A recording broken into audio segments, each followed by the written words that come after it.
kalau kangen sama kita, Allah kasih kita ujian. Makanya jangan bikin Allah ngasih kita ujian kalau kangen, tapi ngasih kita nikmat.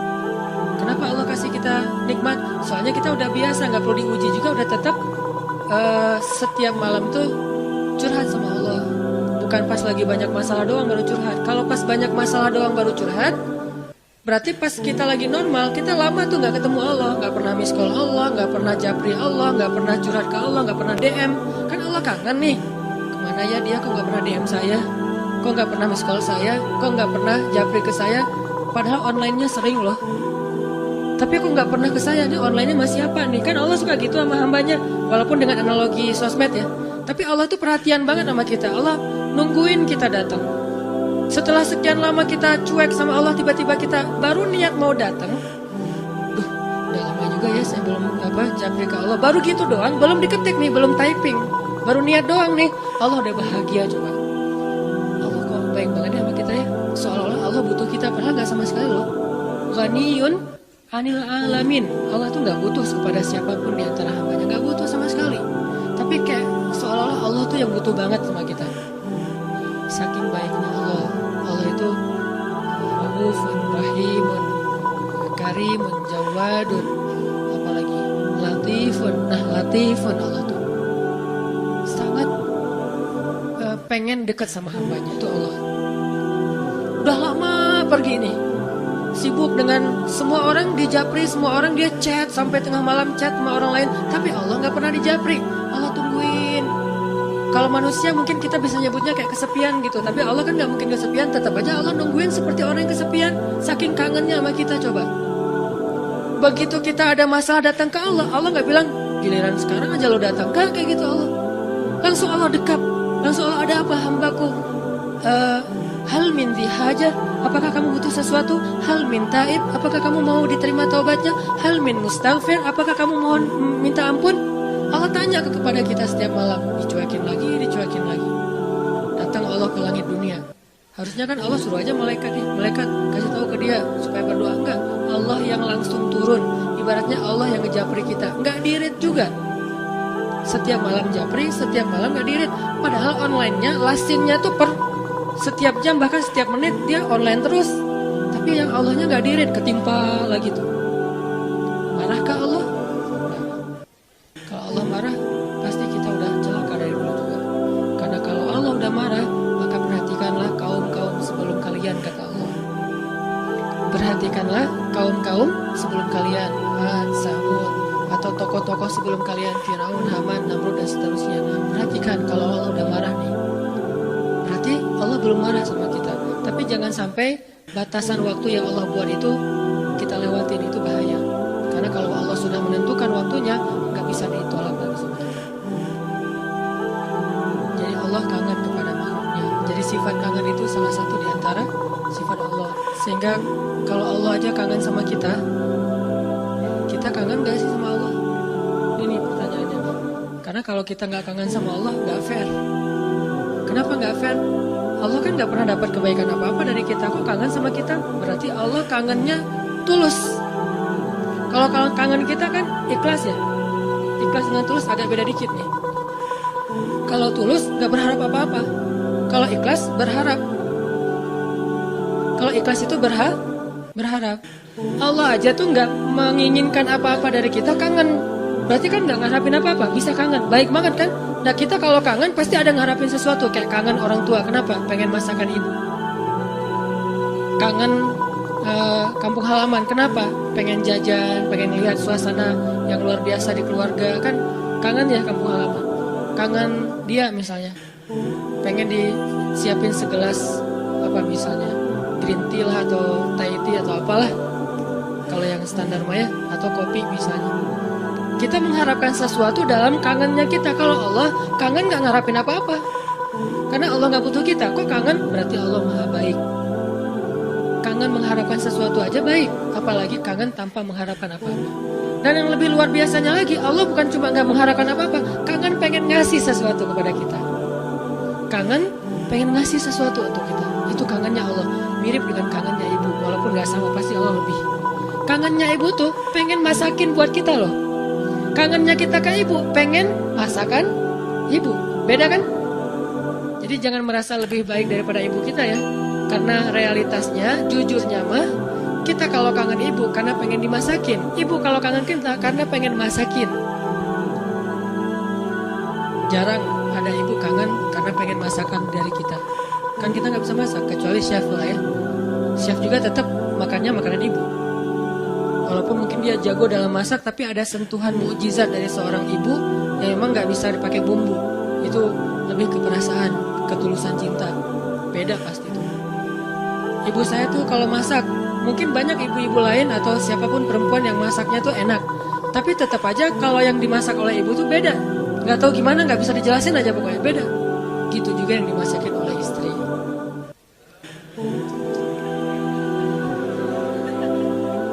Nggak pernah ngerasain nggak apa-apa. Sabar ya. Ibu aja dulu lah, puas-puasin ya. Karena ibu tetap aja seseorang yang luar biasa. Allah tuh kayak gitu, analogi cinta Allah kepada kita, walaupun nggak sama persis tapi minimal ada analoginya. Kayak ibu kepada anak. Allah tuh kangen sama kita bukan karena pengen sesuatu dari kita, tapi karena pengen ngasih sesuatu untuk kita. Kok bisa gitu? Ibu aja bisa, apalagi Allah. Padahal ibu kan manusia yang punya banyak kekurangan. Kadang dia capek, kadang dia juga lelah, kadang dia butuh harta dan segala macam. Namanya ibu kadang-kadang butuh. Kayak saya lagi di Mesir tuh, telepon ibu saya, "Mak, butuh apa? Nih di rumah kalau bulan Ramadan kan bentar lagi bulan puasa, orang Aceh nyebutnya bulan puasa. Bentar lagi kan bulan puasa, di rumah nggak ada es, masa harus beli terus ke tetangga, nggak enak. Menjelang berbuka pas lagi ngabuburit datang ke rumah tetangga, bisa nggak beli kulkas? Boleh mak, boleh gitu. Nggak pernah saya ngerasa mak nggak kangen sama saya, kangennya kulkas, nggak kan? Walaupun ibu kita manusia, tetap aja kangennya lebih tulus daripada kangen kita. Kenapa ibu pengen beli kulkas? Bukan buat dirinya, buat adik-adik. Karena adik-adik itu kalau buka puasa pasti wajib mereka mah minumnya yang dingin misalnya. Nah ibu nggak suka minum dingin. Ibu sama ayah nggak suka minum dingin. Ayah saya pasti buka puasanya kalau nggak rokok ya kopi. Sebelum buka puasa tuh satu bungkus tuh udah di depan, rokok sama kopi, udah itu aja tuh, nggak ada ribet-ribetnya. Mungkin nggak bisa ninggalin ya karena dari sekian lama katanya sih rokok sebelum sekolah dulu teh. Jadi belum sekolah ngerokok dulu baru sekolah. Orang dulu lah ya. Sampai saya dulu pernah waktu kecil tuh diajarin ngerokok sama ayah saya. Untungnya saya sesak nafas, akhirnya nggak bisa nerusin. Warisan dari ayah saya. Kan dulu mah suka nonton Dunia Dalam Berita gitu kan, masih TV hitam putih. Ketahuan usianya. Dunia Dalam Berita, pasti banyak yang nggak tahu Dunia Dalam Berita itu apa. Anak zaman now lah. Dulu tuh ayah saya ngerokok sambil nonton Dunia Dalam Berita. Terus tahun sekali G30 SPKI kan nonton. Saya di sebelahnya. Ya, coba dong. Wes. Jadi kita kompak tuh berdua tuh. Wes. Satu batang berdua, sisanya satu bungkus sendiri dia. Jadi bukan karena pengen minum air dingin ayah dan ibu saya beli kulkas, justru buat adik-adik. Berarti tetap aja tulus.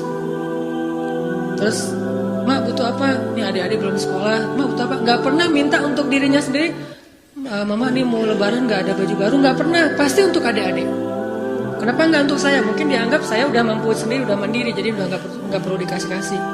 Artinya dalam cerita ibu kita bisa melihat kebesaran Allah.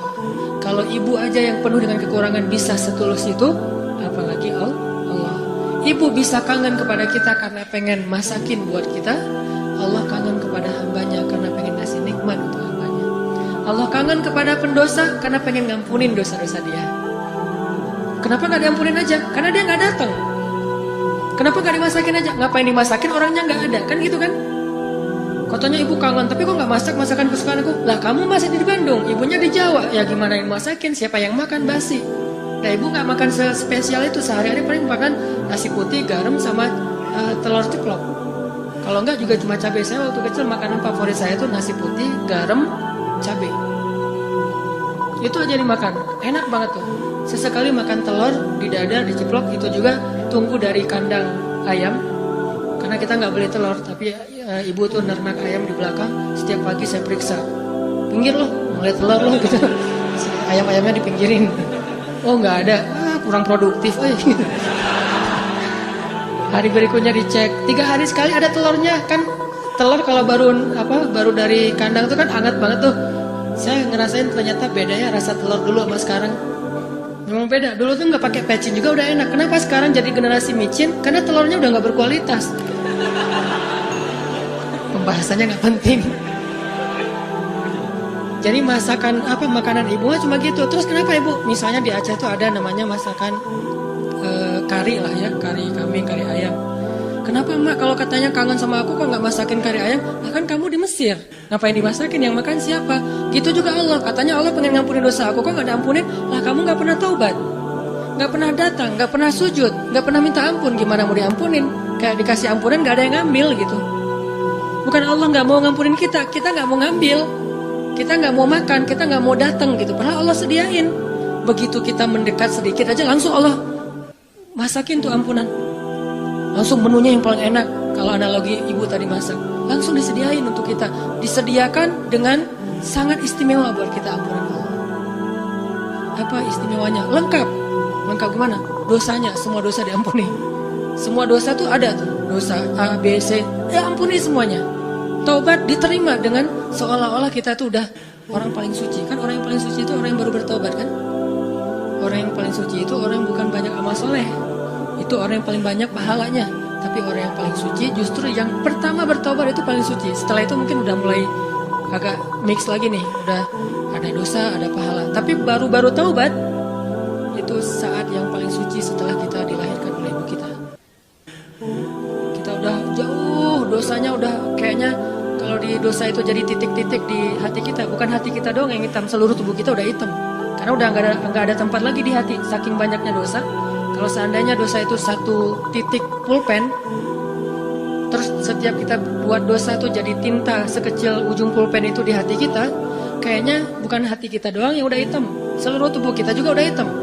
Bukan cuma tubuh kita, sampai area di sekeliling kita tuh udah hitam saking banyaknya dosa. Soalnya di hati udah nggak ada tempat kosong untuk nitik-nitik kayak gitu. Akhirnya taruh di tangan, jadi tato semuanya, terus di lantai. Saking banyaknya dosa kita. Begitu kita datang kepada Allah, belum beramal soleh, baru mau datang, astagfirullahaladzim, langsung Allah sediakan menu istighfar, taubat dengan menu yang sangat istimewa. Jadi Allah tuh kangen kepada pendosa karena pengen ngampunin dosanya. Kangen kepada orang yang banyak masalah karena pengen ngasih solusi dalam masalahnya. Kangen kepada orang yang udah berbuat amal soleh karena pengen mengangkat derajatnya. Jadi kangennya Allah itu untuk kita, kangennya kita untuk diri sendiri. Walaupun boleh-boleh aja kangen untuk diri sendiri, sama kayak kita boleh kangen sama ibu. Ibu kita nggak akan balikin, kamu mah cuma kangen masakan mama, nggak kangen sama mama, nggak ngomong gitu kan ibu kita mah. Ya udah pulang atuh nak. Gitu. Ya udah cepat pulang biar mama masakin. Mau masakin apa nih? Saya sering kalau dulu kan di pesantren pulangnya seminggu sekali karena pesantrennya dekat rumah sih, satu kota gitu. Setiap hari Sabtu pulang, hari Minggu sore udah balik pesantren. Itu setiap hari Sabtu ibu tuh pasti masakannya spesial tuh.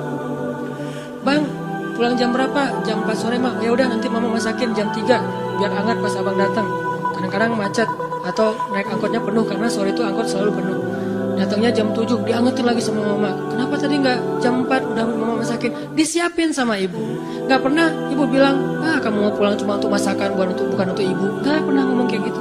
Gitu juga Allah nggak pernah ngomong kayak gitu. Kamu mau datang karena udah banyak dosa, bukan untuk saya kan? Nggak gitu. Memang kita datang kepada Allah pengen diampuni dosa. Memang kita datang kepada Allah karena butuh. Dan butuhnya kita kepada Allah bentuk dari yakinnya kita.